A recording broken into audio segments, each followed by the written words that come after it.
There you go.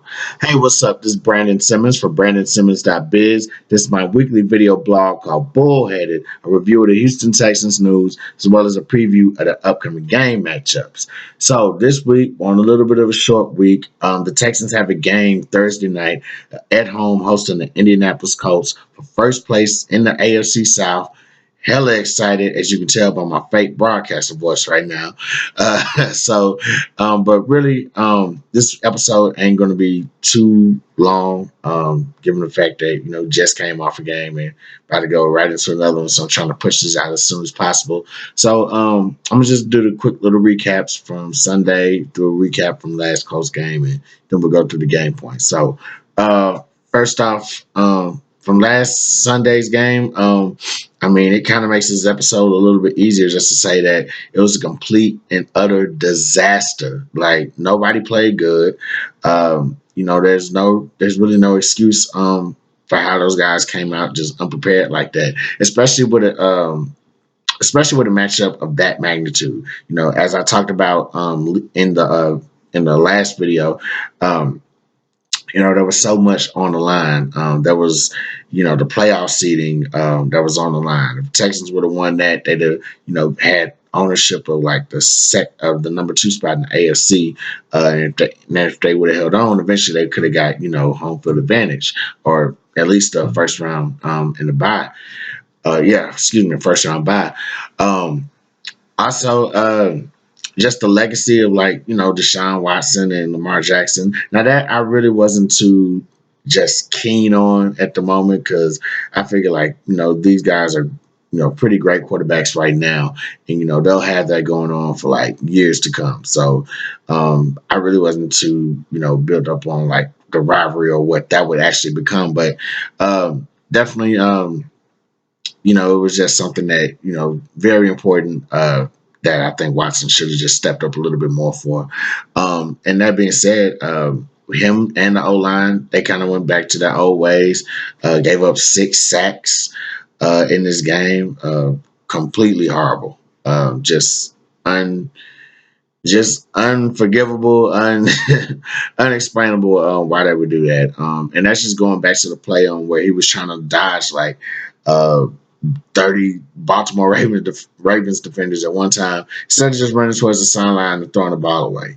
You do that, you live for another drive, and you keep it moving and come back stronger on the next drive, next play, or whatever. So, that's all I got for that game. Complete trash for that game. They probably just need to burn that tape, to be honest with you, and just move on to the next thing. So, speaking of the next thing, and actually, unfortunately, speaking of losses, just a quick recap of the Colts game. So, as I said, Texans have the Colts on Thursday night this week. And so it's going to be a battle between first place. Both teams coming in at 6-4. One team's heading in that 4th seed as the division leader. The other team is sitting at the 6th seed of the playoffs right now. And so for the Texans, who's actually the latter, they're going to have to win this game. They had a chance to get up on Sunday and probably have a little bit of cushion for themselves, but not today. They're definitely gonna. Not today, but Thursday. They're definitely gonna have to make this a must-win on their calendar, especially for the season. Right now it's a lot of teams clicking at their heels, and as far as right around that final playoff spot, so they want to get some cushion from those guys, especially. They need to come in here and just get this W, but just to get a little bit of a recap from the last Colts game earlier this year. Couple of things to take away from that. It was just one of the main things was it was just injuries in the secondary. I think Gibson was out. Joseph, I can't remember if he played or not, but yeah, everybody was just hurt, dropping like flies. So, you had to adjust on the fly. And hell, injuries, that's been a thing like this whole season. And I've said this, plenty of times before until I'm hopefully blue in the face so that somebody can fix it. But It's just been something that's been happening like throughout the season. In games, I've seen it the most. Guys are just, get in for like maybe a quarter or two, and you know, next thing you know, they're headed towards the sideline. They're jogging towards the locker room and all this other stuff. And then the reporter's talking about so and so is questionable and all this other stuff. So, but going back to the Colts game, that was definitely a factor as far as like why we lost that game. And Colts took advantage of that. They were able to send their receivers on, the little crossing routes or whatever, and we just could not find a way to defend that. Especially with like new pieces in there.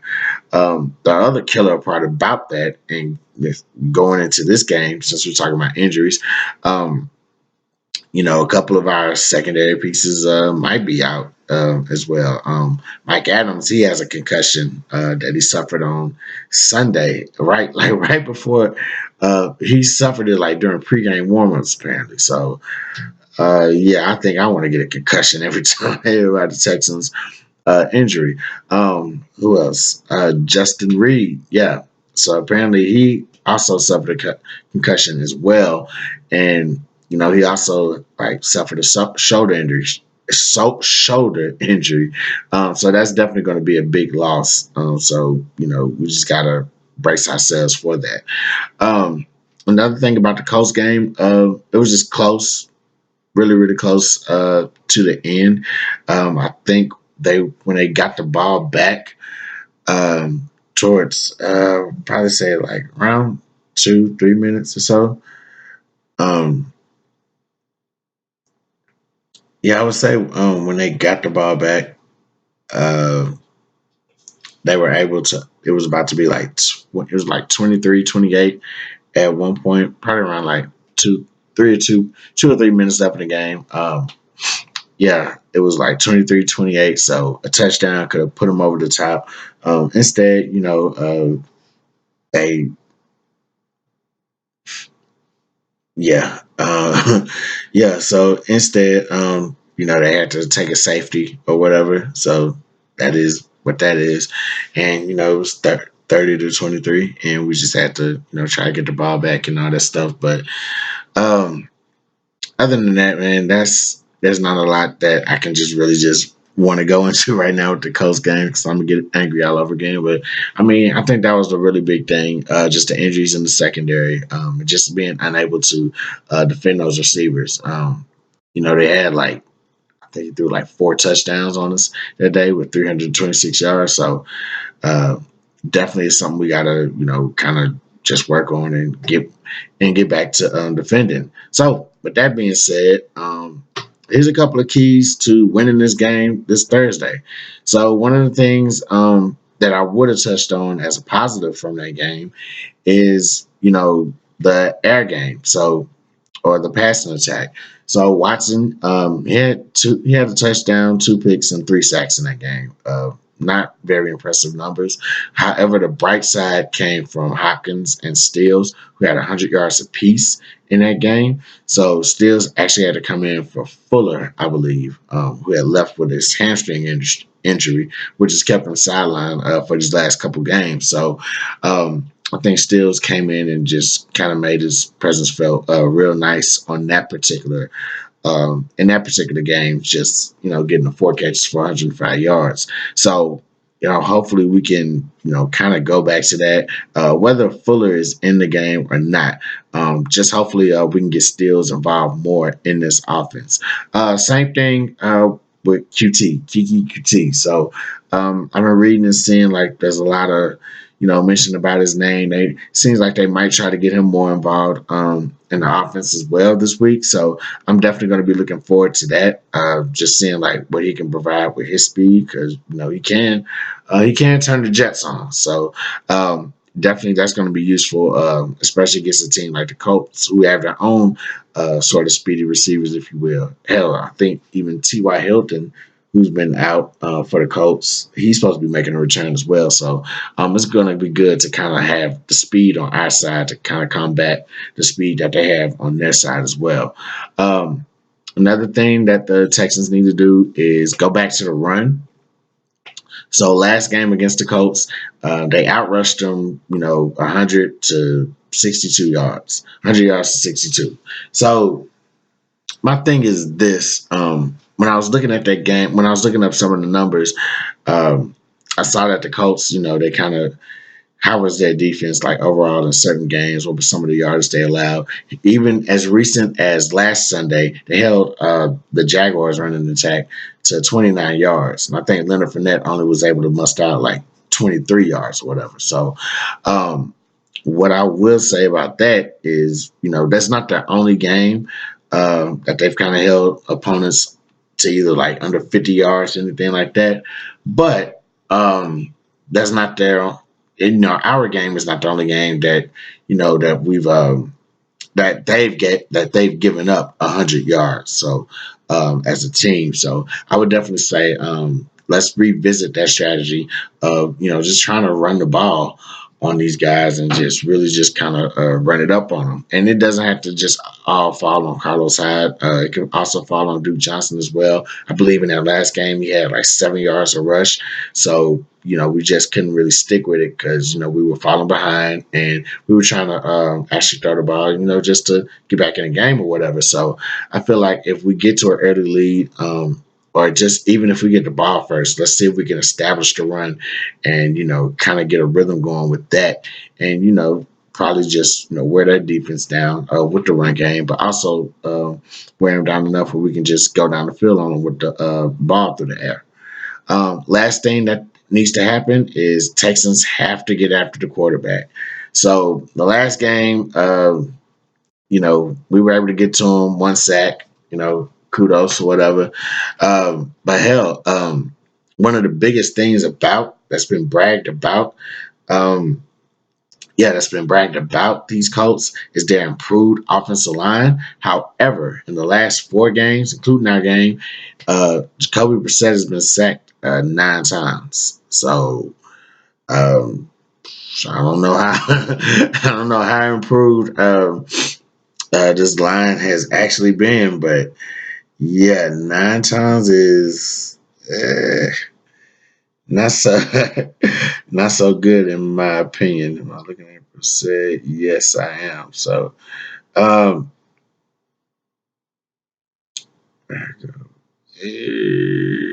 yes. And this includes the game against Denver, which they kind of won close at the last minute. So yeah, 9 times. This includes a 4 sack game against the Denver Broncos, which they won 15-13. So um, I would definitely say let's see how we can get after this guy. I know we don't have J.J. Watt, but this is definitely going to be a game where Whitney Merciless is going to have to just really step up and just kind of blow the offensive lineman up and running back up, whoever, just to get to the quarterback. It's going to be imperative that he gets that done.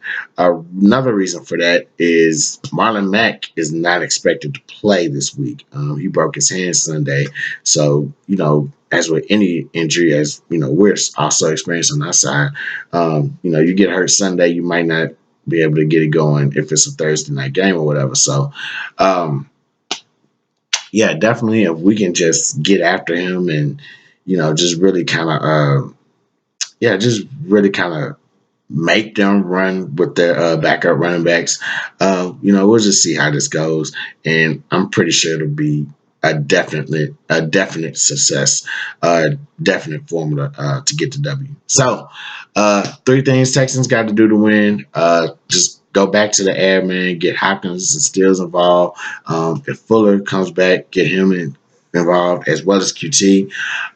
Go back to the run. Let's kind of expand on on the success we had with running the ball against them and just keeping that run game on their necks, if you will, and also try to get after the quarterback. I mean, look, that's how a lot of wins come about in this league if you can get after the quarterback. So, with the Colts not having their star running back in the lineup, it should definitely be easy for them to get to the quarterback, since they'll probably be resorting to pass a little bit more than they want to. So, let's just make sure that we're able to like kind of neutralize that and put that quarterback on the ground.